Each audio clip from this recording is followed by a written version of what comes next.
મિત્રો, આજે આપણે વાત કરવાના છીએ ખેડૂત નોંધણી કાર્ડ વિશે, જે તમે તમારા ઘરેથી જ જાતે ઓનલાઈન તમારા મોબાઈલથી જ એપ્લાય કરી શકો છો. તો મિત્રો, એના વિશે સંપૂર્ણ પ્રોસેસ તમને આ વિડીયોની અંદર જણાવવાની છે, તો વિડીયોને પૂરો જોવા વિનંતી. જો તમને વિડીયો ગમે તો લાઈક કરી શકો છો, તમારા મિત્રો સુધી શેર કરી દેજો અને ચેનલને સબસ્ક્રાઈબ કરી દેજો, જેથી આવી કોઈ પણ માહિતી આપ સુધી પહોંચતી રહે. તો ચાલો શરૂ કરીએ. મિત્રો, સૌપ્રથમ તમારે એગ્રી સ્ટોક નામની એપ્લિકેશન પ્લે સ્ટોર ઉપરથી ડાઉનલોડ કરી એને ઓપન કરવાની છે. એટલે આ પ્રકારે કંઈક તમને પેજ છે જોવા મળશે. અહીંયા આગળ તમને સાઇન અપ નામનો એક ઓપ્શન છે એ જોવા મળશે. એના ઉપર તમારે ક્લિક કરી દેવાનું છે. જેવું તમે ક્લિક કરશો, અહીં તમે જોશો કે તમારો આધાર નંબર છે એ આ ખાનાની અંદર લખવાનો છે અને ત્યાર પછી અહીંયા ઓટીપી મંગાવવાનો છે. જો તમે ફેસ આઈડીથી ને એને ઓથેન્ટિકેટ કરવા માંગતા હોય તો અહીંયા ફેસ આઈડી સિલેક્ટ કરી શકો છો. આપણે ઓટીપીથી મંગાવશું તો અહીંયા આધાર નંબર નાખી અને ઓટીપી સેન્ડ કરવાનો છે. તો અહીં તમે જોઈ શકશો કે ઓટીપી માટે એક બોક્સ છે તમને જોવા મળશે. તમારા રજિસ્ટર મોબાઈલ નંબર ઉપર જે આધાર કાર્ડ સાથે લિંક છે એમાં એક ઓટીપી મોકલવામાં આવશે, જેને તમારે વેરીફાઈ કરી લેવાનો છે. જેવું તમે વેરીફાઈ કરશો, અહીં મિત્રો તમે જોઈ શકો છો કે તમને એક સાઇન ઇન નામનું ફરી પાછું હોમ પેજ છે જોવા મળશે. તો અહીંયા તમે તમારો મોબાઈલ નંબર અને પાસવર્ડ જે રાખેલો છે એ લખશો. ત્યાર પછી જે આ કેપ્ચા તમને જોવા મળે છે એ તમારે આ ખાનામાં લખવાનો છે અને સાઇન ઇન નામના ઓપ્શન ઉપર ક્લિક કરી દેવાનું રહેશે. જેવું તમે ક્લિક કરશો, અહીં મિત્રો તમે જોશો કે તમારો મોબાઈલ નંબર છે એ અહીંયા તમારે લખવાનો છે અને ઈમેલ આઈડી જો તમારે આપવું હોય તો તમે આ ખાનામાં આપી શકો છો. ત્યાર પછી મિત્રો અહીંયા નેક્સ્ટના ઓપ્શન ઉપર ક્લિક કરી દેવાનું છે. જેવું તમે નેક્સ્ટ કરશો, અહીં તમે જોઈ શકશો કે તમારું કેવાયસી માટે અહીંયા આગળ તમારું નામ આધાર કાર્ડ પ્રમાણે તમને જોવા મળશે. મેં સિક્યુરિટી રીઝનના કારણે એને હાઇડ કરીને રાખેલું છે. એ જ રીતે અહીંયા આગળ ફાર્મર નેમ છે એ તમને તમારી જે ગુજરાતી ભાષા હશે, આપણે ગુજરાતમાં રહીએ તો ગુજરાત તમને ગુજરાતીમાં જોવા મળશે અને જો કોઈ અન્ય રાજ્યમાં રહેતા હશો તો અહીંયાની લોકલ લેંગ્વેજ છે એમાં તમને જોવા મળશે. ત્યાર પછી મિત્રો જેન્ડર, જેમ કે અહીંયા આગળ તમે જોઈ શકો છો જે પ્રમાણે આધાર કાર્ડની અંદર ડેટા હશે એ પ્રમાણે તમને અહીંયા જોવા મળશે. ત્યાર પછી મિત્રો નીચે તમે સ્ક્રોલ કરાવશો તો અહીંયા આગળ તમારું આઈડેન્ટિફિકેશન જે નેમ છે એ તમને લોકલ ભાષા એટલે કે ગુજરાતી ભાષાની અંદર જોવા મળશે. અને મિત્રો તમારો આધાર કાર્ડ સાથેનો જે ડેટા છે એ અહીંયા આગળ તમને જોવા મળશે, જેમ કે 98% છે એ મેચ થઈ જાય છે. તો આ પ્રકારે તમે જોઈ શકશો. ત્યાર પછી મિત્રો અહીં તમે જોશો તો તમારું આધાર કાર્ડમાં જે પ્રમાણે ફોટો હશે એ તમને જોવા મળશે. અહીંયા આગળ તમારે માઇનોરિટી રીજન છે એ સિલેક્ટ કરવાનો રહેશે. જો ન હોય તો તમે એને છોડી પણ શકો છો. ત્યાર પછી મિત્રો તમારો પાન કાર્ડ નંબર તમે આપવા માંગતા હોય તો આપી શકો છો. અહીંયા જો કોઈ ડિસેબિલિટી હોય તો એ તમે ઓપ્શનનો ઉપયોગ કરી શકો છો. બાકી કિસાન ક્રેડિટ કાર્ડ તમારી પાસે હોય તો એમનો નંબર અને અમાઉન્ટ છે એ તમારે અહીં લખવાના છે. ત્યાર પછી નેક્સ્ટના ઓપ્શન ઉપર તમારે ક્લિક કરી દેવાનું છે. અહીં મિત્રો તમે જોશો કે તમારું જે કિસાન ક્રેડિટ કાર્ડનું બેંક નેમ છે એ અહીંયા આગળ તમારે સિલેક્ટ કરવાનું છે. ત્યાર પછી મિત્રો તમે જે ખાતાની અંદર 2000 રૂપિયાનો હપ્તો લેવા માંગતા હોય અથવા તો તમારું જે આધાર કાર્ડ સાથે લિંક હોય એ બેંક અકાઉન્ટનું અહીંયા આગળ બેંકનું નામ છે એ સિલેક્ટ કરવાનું છે. અહીંયા આગળ બેંકનો બ્રાન્ચ કોડ, આઈએફએસસી કોડ અને બેંક અકાઉન્ટ નંબર. મિત્રો આ તમામ વિગત છે એ મેં હાઇડ કરીને રાખી છે સિક્યુરિટી રીઝનના કારણે. ત્યાર પછી નેક્સ્ટ કરી દેવાનું રહેશે. જેવું તમે નેક્સ્ટ કરશો, અહીંયા આગળ તમારે રેસિડેન્ટિયલ ટાઈપ એટલે કે ગ્રામ્ય વિસ્તારમાં રહો છો કે પછી શહેરી વિસ્તારમાં, અહીંયા તમારું એડ્રેસ છે ઇંગ્લિશમાં આધાર કાર્ડ પ્રમાણે જોવા મળશે. અહીંયા ગુજરાતીની અંદર આધાર કાર્ડમાં જે હશે એ આવી જશે. એ જ રીતે અહીંયા આગળ રાજ્ય, જિલ્લો, ત્યાર પછી તાલુકો અને ગામનું નામ.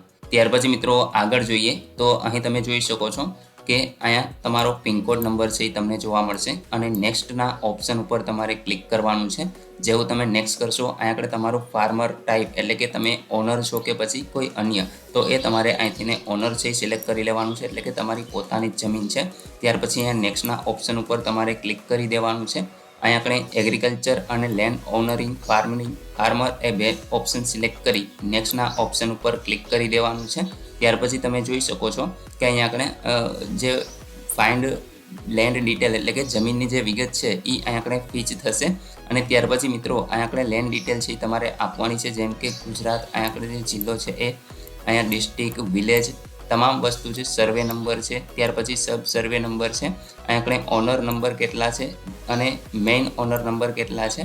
ત્યાર પછી લેન્ડ સોર્સ અહીંયા તમને જોવા મળશે અને વેરીફાઈડમાં અહીંયા યસ જે પણ હશે એ તમને યસ અથવા નો જોવા મળશે. ફાર્મર લેન્ડ ટાઈપ છે એ તમને અહીંયા જોવા મળશે. મેં આ તમામ વિગત છે એ અમુક હાઈડ કરીને રાખી છે. ત્યાર પછી તમારે નેક્સ્ટ કરી દેવાનું છે. જેવું તમે નેક્સ્ટ કરશો અહીં તમે જોઈ શકશો કે તમારું એક તો ફાર્મર નેમ છે, આઈડેન્ટિટી ફાર્મર નેમ એ નોટ અવેલેબલ, એટલે કે અમુક વિગત છે એ અહીં આગળ જે ઉપયોગી હશે એ આવી જશે, બાકીની તમને આ પ્રકારે છે એ જોવા મળશે. અહીંયા આગળ મિત્રો તમારો સંયુક્ત ખાતું હશે તો તમને અહીંયા જોઈન્ટ છે એ જોવા મળશે. ત્યાર પછી જે જમીનનો એરિયા છે એ તમે અહીંયા જોઈ શકશો અને નીચે ફાર્મર કેટેગરી છે એ તમે અહીંયા આગળ જોઈ શકો છો. તો એમાં પણ તમારા જમીનનો એરિયા તમને જોવા મળશે. ત્યાર પછી નેક્સ્ટ કરી દેવાનું રહેશે. ત્યાર પછી મિત્રો આગળ વાત કરીએ તો અહીં તમારે તમારા રાશન કાર્ડની જે ડિટેલ છે એ આપવાની હોય છે. તો એમાં તમારો જે ફેમિલી નંબર હોય છે એ આપવાનો છે અને ત્યાર પછી નીચે નેક્સ્ટના ઓપ્શન ઉપર ક્લિક કરી દેવાનું રહેશે. જેવું તમે નેક્સ્ટ કરશો અહીં તમે જોઈ શકો છો કે તમારે હવે 2 ટિક માર્ક છે કરવાના છે. એક તો અહીંયા આગળ જે આઈ એગ્રી, એટલે કે તમે આ તમામ જે કન્ડિશન છે એના ઉપર એગ્રી છો KYC માટે, તો એ 2 ટિક માર્ક છે એ તમારે કરી દેવાના રહેશે. ત્યાર પછી મિત્રો તમે અહીંયા આગળ જોઈ શકો છો પ્રોસીડ ટુ ઈ સાઇન નામનો એક ઓપ્શન આવશે. જેવો તમે ક્લિક કરશો એટલે તમને અહીંયા આગળ એક એપ્લિકેશન ડાઉનલોડ કરવાનું કહેશે, જેમ કે ઈ હસ્તાક્ષર ઇઝ. તો અહીંયા આગળ ઈ હસ્તાક્ષર નામની જે એપ્લિકેશન છે એ તમારે ડાઉનલોડ કરી લેવાની છે, એની અહીંયા આગળ જરૂર પડશે. તો એ તમે અવશ્ય ઇન્સ્ટોલ કરી લેજો અને ત્યાર પછી yes proceed to e sign. મિત્રો આ ઈ હસ્તાક્ષર છે એની એપ્લિકેશન આપણા ટેલિગ્રામ ચેનલમાં હું અપલોડ કરી દઉં છું, તો ત્યાંથી તમે સરળતાથી એને ડાઉનલોડ કરી શકો છો અથવા તો પ્લે સ્ટોર ઉપર જઈ અને ત્યાંથી પણ તમે એને ઇન્સ્ટોલ કરી શકો છો.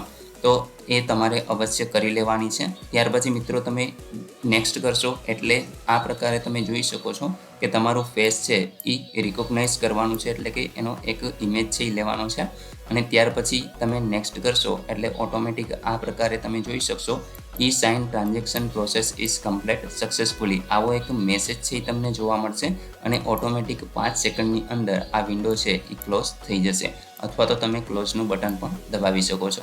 પરંતુ મિત્રો પ્રોસેસ છે એ થવા દેજો એટલે ઓટોમેટિક છે એ તમારું આ પ્રકારે એક રજિસ્ટ્રેશન ફાર્મર આઈડી છે એ તમને જનરેટ થઈ અને મળી જશે. અહીંથી મિત્રો તમારે આ PDF છે એ ડાઉનલોડ કરી લેવાની છે. અહીં તમે જોઈ શકો છો કે સક્સેસફુલી આ PDF છે એ ડાઉનલોડ થઈ જશે અને એ PDF છે એમાં પણ આ આઈડી નંબર છે એ લખેલો હશે. તો મિત્રો હવેથીને તમને છે એ આ જે પ્રોસેસ આખી પૂરી કરશો, તમારું જે નોંધણી કાર્ડ કરાવી લેશો ત્યાર પછી જ તમને PM કિસાનના જે 2000 રૂપિયા છે એ આપવામાં આવશે. તો વહેલી તકે તમે આ પ્રોસેસને ફોલો કરી અને તમારું જે ફાર્મર આઈડી છે એને અવશ્ય રજિસ્ટ્રેશન કરી લેજો. મિત્રો આશા રાખું છું કે આ વિડીયોની અંદર તમને તમામ માહિતી મળી ગઈ છે. તેમ છતાં પણ કોઈ પ્રશ્ન હોય તો કોમેન્ટ દ્વારા પૂછી શકો છો. વિડીયોને લાઇક કરજો, તમારા મિત્રો સુધી શેર કરજો અને ચેનલને સબસ્ક્રાઇબ કરી લેજો, જેથી આવી કોઈ પણ માહિતી આપ સુધી પહોંચતી રહે. વિડીયો જોવા બદલ આપનો ખૂબ ખૂબ આભાર. મળીએ એક નવા વિડીયો સાથે. ત્યાં સુધી જય હિન્દ.